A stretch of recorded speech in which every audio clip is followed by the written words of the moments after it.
Gelatin hydrolysis as well as the starch hydrolysis. So in these two exercises, what we were observing is the ability of the bacteria to generate enzymes. Okay, so these enzymes are actually exoenzymes. So I will have to know the name of the bacterias again. We can pause. Okay, go ahead. Yeah.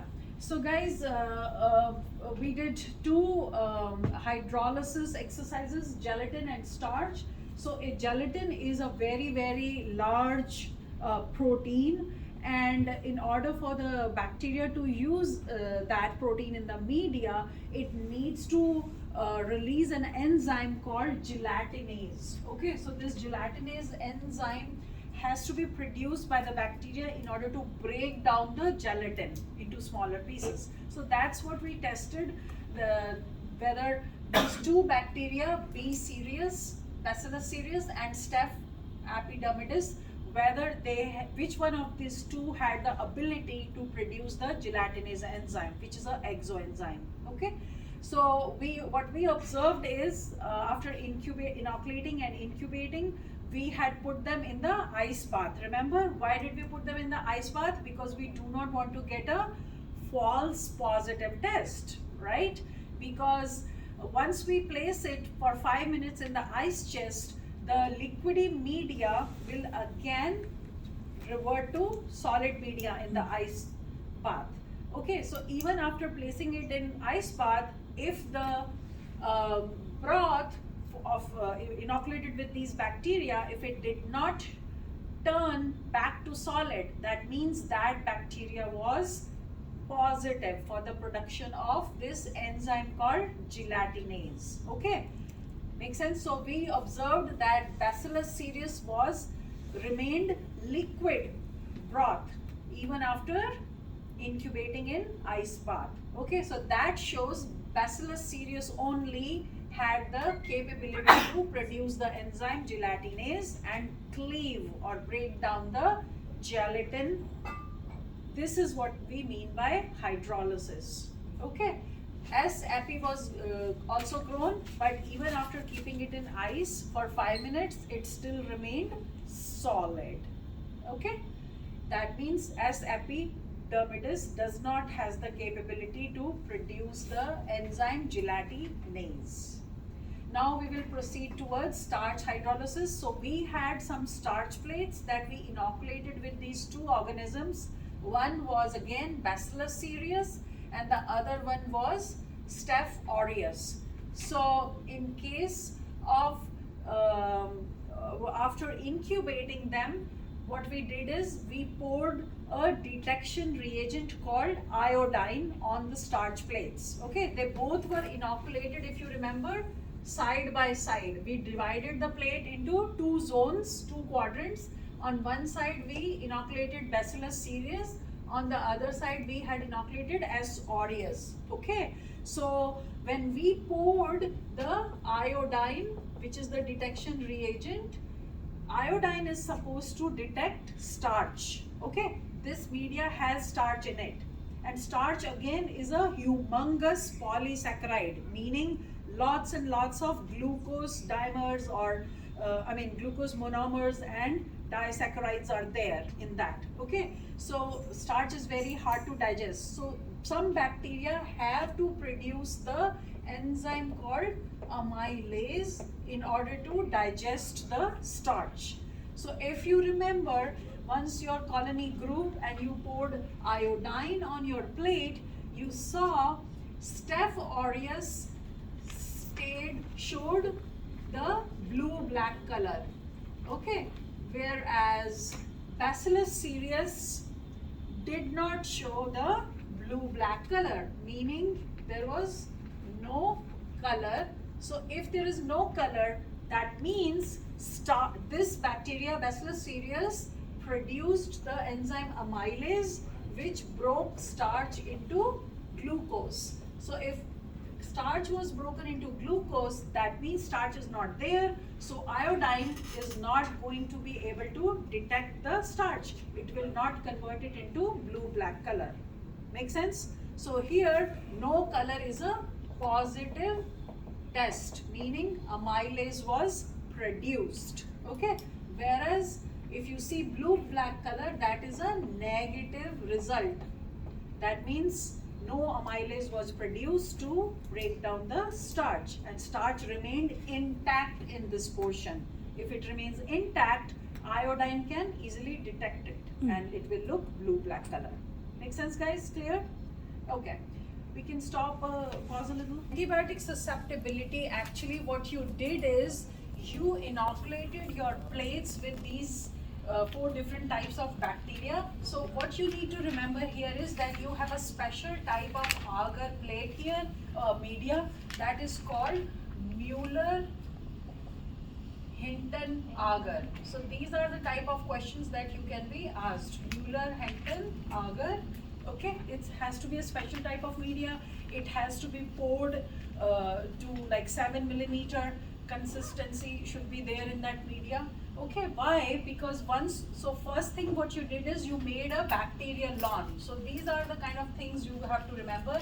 You have to first make a bacterial lawn. So you used 4 different plates and you made a lawn with Pseudomonas aeruginosa, E. coli, Staph aureus, and with a patient sample. Okay, so once you have your lawn here, and you remember the way you have to turn it around and at right angles, and then you swab the whole thing. The reason is you don't want any empty spaces because you don't want to confuse them with the zone of inhibitions. Okay, so after you had made a lawn, what you did is you guys had placed 4 different antibiotics. One was ciprofloxacin, other was amoxicillin. Yeah.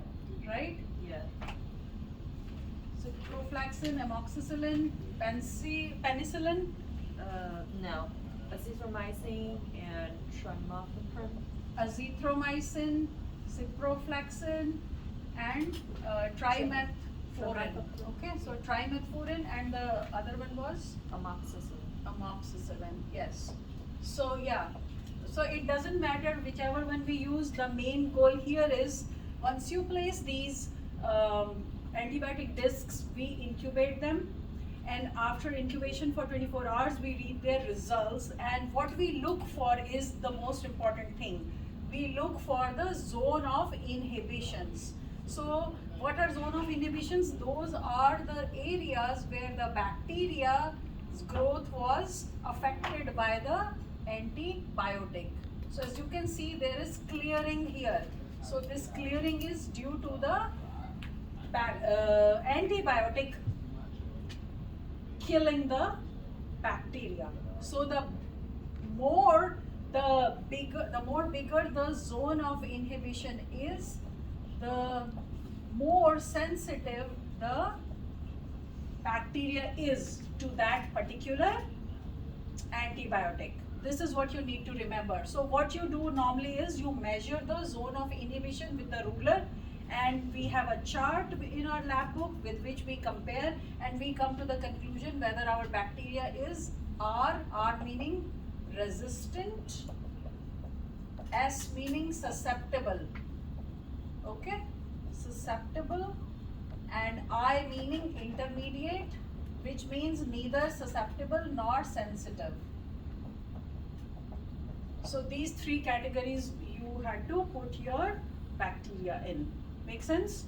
Okay, so that's all you need to know. What is zone of inhibition, and what do you mean by R, what do you mean by S, what does the larger zone means, what are the larger zone of inhibition means, smaller zone of inhibition means, which one is more resistant, the larger zone of inhibition or smaller zone of inhibition, those kind of things, and that's all.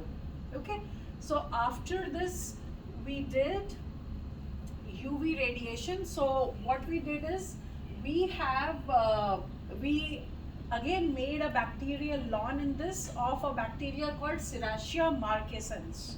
Okay, so when we use Serratia marcescens, then what we saw is that in our lawn we had exposed these different we did different plates, lawn plates with Serratia only, and we exposed them for 3 different time periods. One was for 25 seconds, other was 45 seconds, and yet another was 1 minute or 60 seconds. Okay, so when we exposed the bacteria to the, and we also did a control, so 4 plates. Okay, so there was one control. So in control, you would hardly expose, you will cover it with a aluminium foil, whereas in 25 seconds you expose the plate, the lawn plate, for just for 25 seconds to the UV light, okay, and then you covered it with the aluminium foil. This 45 seconds you exposed to 45 seconds of UV light, and in case of 1 minute you exposed it for 1 minute, and then covered all of these plates with the aluminium foil and placed them in the incubator, okay, for again for 24 hours. So what you observed was that in control the bacteria was growing all over the plate, okay, bacteria grew all over the plate. In 25 seconds the bacteria pretty much grew everywhere but less than the control. So it was slightly less than control plate bacteria growth, okay, and this one in 45 seconds it was even less than the 25 seconds, okay, whereas in 1 minute you did not see any growth. So you had actually marked the bacterial growth as plus plus plus. This means the most growth, right? 25 seconds was like plus plus, whereas 45 seconds was only 1 plus, and where you had no growth you marked it as 0 growth. And that's what is the expected result, because what UV light does is it will kill the bacteria when you expose it. But the main property that UV light has is, you remember you had to remove the lid in order when you have to expose it to UV light. Why? Because UV light does not have the property to penetrate inside the surfaces, okay, so that's why you have to take the lid off, because UV light cannot penetrate through the lid. So that is the main property that you might want to remember about the UV light. It is a non-ionizing radiation. It is different from X-rays and gamma rays, which are ionizing radiations, okay, they have the ability to penetrate through the objects. Make sense? So UV light has this one property where it is non-penetrating, okay, through the objects. Other property you wanna remember is, what does it do? What harm does UV radiation causes us, right? We are told not to go out so much in the sun. Why? Because of the UV light. So the reason is that UV light or radiation, it can cause mutations. And how are those mutations caused? They introduce thymine dimers. Remember, thymine is a nitrogenous base, ATGC. Remember those nitrogenous bases? So T stands for thymine. So it introduces thymine dimers, meaning if there are 2 T's alongside on a DNA sequence, let's say you have C, T, A, right? So if let's say that is what our DNA base pairing is, right? So if there are 2 adjoining T's, thymines, it's going to join them together. So this is called thymine dimer now, and this gets knocked off from the DNA. Okay, so now the next 10 plate won't even have this, so it cannot match. If it is gone, if it is knocked out, the mRNA has to read the next strand, right? So A, G, G, C. So this is missing here. Make sense? So that's what causes mutations. Okay, I'll pause it. The last leg of our review. You did oxygen. You did 3 experiments under oxygen and growth. Okay, so you did 1 catalase test and 1 oxidase test. So in case of catalase test, the bacteria needs to possess this enzyme called catalase. Okay, if the bacteria possesses that enzyme, then it is going to bubble. Okay.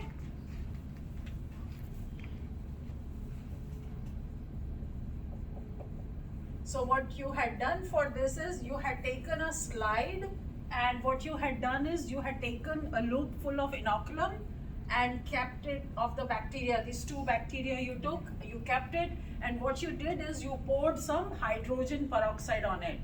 So what does hydrogen peroxide does? H2O2 is your hydrogen peroxide. What it does is it breaks down,